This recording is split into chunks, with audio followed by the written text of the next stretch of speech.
Sementara itu, Bupati Sukoharjo Etik Suryani ditetapkan sebagai tersangka pemerasan oleh KPK. Etik diduga melakukan tindak pidana korupsi pemerasan di Pemkab Sukoharjo, di mana mengikuti praktik suaminya.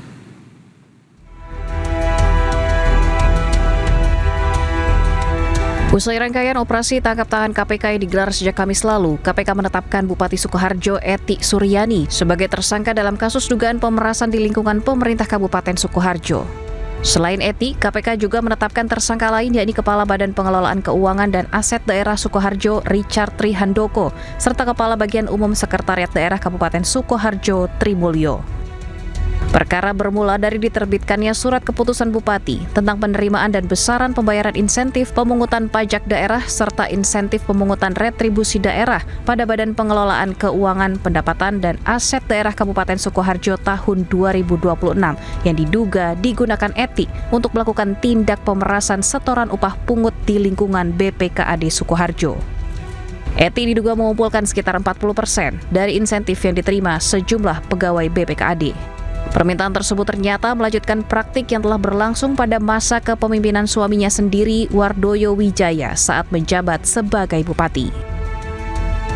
Permintaan ETS ini diduga melanjutkan tradisi bupati sebelumnya. Nah, dari situ kita akan perdalam. Selama periode 2024-2026, total penerimaan ETS dari setoran rutin OPD yang dikumpulkan TRM sebesar 840 juta rupiah. Dengan rincian sebagai berikut, tahun 2024 245 juta rupiah, tahun 2025 350 juta rupiah, dan tahun 2026 245 juta rupiah. Maksudnya sampai dengan bulan ini ya. Sedangkan uang yang dikumpulkan RCH pada tahun 2022 sampai 2024 yang berasal dari setoran UPD ini mencapai 1,2 miliar rupiah. Selain itu, Etik juga diduga memerintahkan Trimulyo mengurus setoran rutin dari organisasi perangkat daerah setiap tahun dan pada momentum pemberian tunjangan hari raya. Tersangka lain Trimulyo juga diduga menyetor uang yang berasal dari bukti pengeluaran fiktif serta markup pengadaan pada bagian umum Pemkab Sukoharjo. Dari Jakarta, tim liputan iNews melaporkan. Emas seberat 74 kg yang ada di rumah Jampitsus nonaktif Febri Adriansyah mengalahkan berat emas di puncak Tugu Monas. Total nilai emas di rumah Febri mencapai 196,1 miliar rupiah.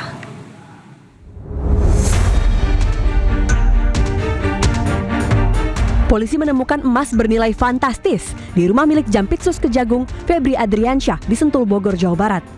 Tak main-main, beratnya mencapai 74 kg. Bahkan, jumlah emas di rumah Febri lebih berat dari emas yang ada di lidah api Tugu Puncak Monas. Monas mempunyai sekitar 72 kg emas murni, yakni terdiri dari 50 kg emas untuk melapisi lidah api di puncak monumen dan 22 kg emas untuk menghiasi ornamen di ruang kemerdekaan. Berdasarkan estimasi harga emas Rp2.650.000 per gram, maka total nilai emas yang ada di rumah Febri mencapai 196,1 miliar rupiah. Sementara itu, warga kelas menengah Indonesia untuk bisa mempunyai 1 gram emas saja setiap bulan rasanya sangat sulit. Tim liputan iNews melaporkan. Anggota DPR RI fraksi PDIP mengusulkan agar mantan Jampitsus Febri Adriansyah dijatuhi hukuman mati. Menurut PDIP, kasus yang menjerat aparat hukum adalah menjijikan dan memalukan.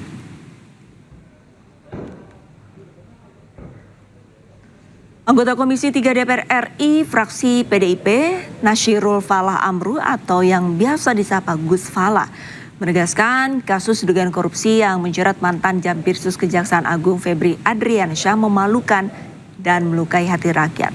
Jika terbukti, dirinya meminta agar terduga pelaku dihukum seberat-beratnya, seperti hukuman mati. Tindakan terduga pelaku juga dinilai menjijikan karena merupakan aparat penegak hukum.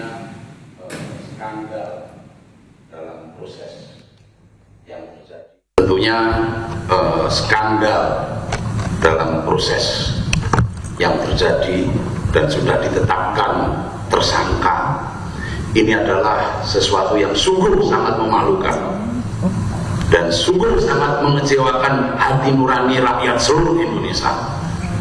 Oleh karena itu, saya meminta pelaku tersangka diadili yang seberat-beratnya. Kalau bisa dihukum mati. Karena apa? Karena ini menyangkut hajat hidup orang banyak. Bayangkan blackout PLN karena kasus batubara. Bayangkan soal Krakatau Steel, Asabri. Ini kan sangat sungguh menjijikkan, apalagi dilakukan oleh aparat penegak hukum yang kita cintai ini. Saya sepakat dengan pimpinan mengusulkan untuk dibikin panja terkait kasus yang saat ini lagi kita dalami ini. Presiden Prabowo Subianto menyentil pejabat Polri hingga kejaksaan dalam acara peresmian bendungan Meninting di Lombok Barat, Nusa Tenggara Barat. Prabowo mengingatkan bahwa mereka sebenarnya adalah milik rakyat.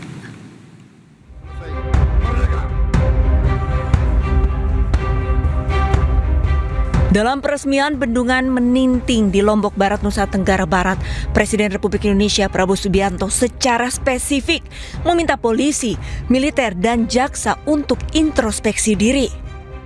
Prabowo mengingatkan bahwa dari sepatu, topi hingga bintang mereka sebenarnya berasal dari uang rakyat. Pejabat-pejabat militer dan polisi introspeksi. Saudara adalah milik rakyat.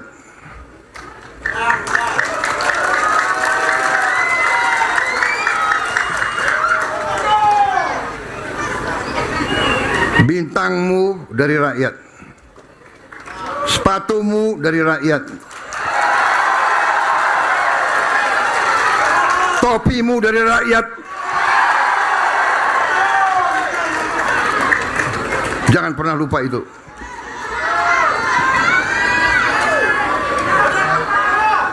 Kejaksaan demikian juga. Anda jaksa ya? Ya. Pakai bintang juga kau. Kau juga milik rakyat. Presiden juga menyampaikan dalam pidatonya bahwa Indonesia tidak akan menjadi negara maju bila pejabatnya tidak bisa memperhatikan rakyat. Indonesia tidak akan berhasil jika ada rakyatnya yang masih kelaparan. Tim Liputan, iNews melaporkan. Pasca ditetapkannya sebagai tersangka, kediaman mantan Jampitsus Febri Adriansyah terlihat sepi.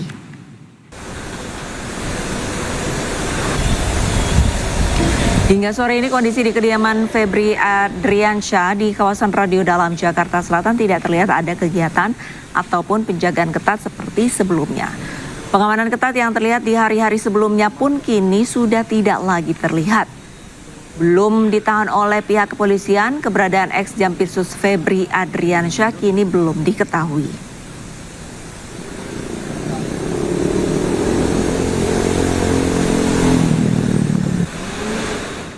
Jaksa Agung telah menunjuk Rudy Margono yang saat ini menjabat sebagai Jaksa Agung Muda Pengawasan untuk melaksanakan tugas sebagai PLT Jampitsus. Kejaksaan Agung pun tegaskan pergantian kepemimpinan tidak akan mempengaruhi proses penegakan hukum. Menindaklanjuti telah diterimanya pengunduran diri Bapak Febri Adriansyah dari jabatan Jaksa Agung Muda Tindak Pidana Khusus. Bapak Jaksa Agung telah menunjuk Dr. Rudy Margono yang saat ini menjabat sebagai Jaksa Agung Muda Pengawasan untuk melaksanakan tugas sebagai pelaksana tugas Jaksa Agung Muda Tindak Pidana Khusus. Penunjukan tersebut dilakukan berdasarkan surat perintah Jaksa Agung nomor 76 tahun 2026 sebagai langkah untuk menjamin kesinambungan pelaksanaan tugas, fungsi, dan kewenangan di lingkungan Jaksa Agung Muda Tindak Pidana Khusus sampai ditetapkannya pejabat definitif. Kami tegaskan bahwa pergantian kepemimpinan ini tidak akan mempengaruhi proses penegakan hukum. Seluruh penanganan perkara tindak pidana khusus tetap berjalan secara profesional, independen, dan sesuai dengan ketentuan peraturan perundang-undangan. Rudy Margono ditunjuk sebagai pelaksana tugas Jaksa Agung Muda Bidang Tindak Pidana Khusus menggantikan Febri Adriansyah yang mengundurkan diri.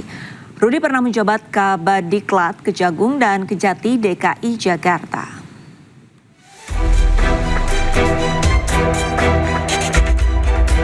Jaksa Agung Republik Indonesia ST Burhanuddin menunjuk Rudi Margono sebagai PLT Jaksa Agung Muda Tindak Pidana Khusus Jampitsus menggantikan posisi Febri Adriansah. Penunjukan tersebut dilakukan setelah Febri Adriansah mengundurkan diri dari jabatan Jampitsus. Alasan pengunduran diri Febri untuk menjaga komitmen, integritas, objektivitas, dan netralitas proses penegakan hukum, mengingat sedang ada proses hukum yang saat ini ditangani penyidik Polri.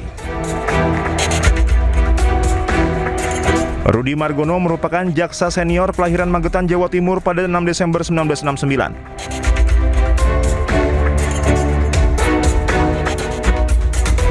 Ia menempuh pendidikan sarjana hukum di Universitas Brawijaya pada 1992, kemudian meraih gelar magister hukum dari Universitas Gadjah Mada pada 2002. Pendidikan akademiknya berlanjut hingga meraih gelar doktor ilmu hukum dari Universitas Brawijaya pada 2021.